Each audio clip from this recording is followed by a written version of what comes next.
Hello mga mi, share ko lang kung paano ko ginawa yung bear sa gitna. Sobrang dali lang nito mga mi. Pinagdugtong ko lang yung dalawang fuzzy wire. Tapos ipapaikot lang ng ganito sa floral wire. Parehas lang ng ginawa kong tutorial dati kung paano gawin yung nakaumpok na gitna ng sunflower. Tapos hihilahin lang ng ganito mga mi. Sunod ganito naman ang gagawin.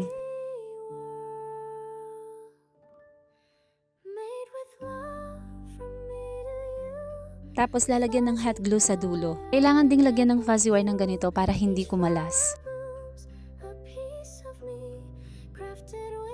Then ipupush naman pataas. Kung gusto niyong nakahumbok yung gitna ng sunflower nyo, ganito lang yung gawin at idikit sa gitna. Pero kung gusto niyong gawing bear, lagyan lang ng tenga. Magpaikot lang din ng fuzzy wire ng ganito. Dalawa yung gagawin mga mi, tapos ididikit na. Next yung sa ilong naman, 10 cm lang to mga mi. Rice white naman ang ginamit kong fuzzy wire.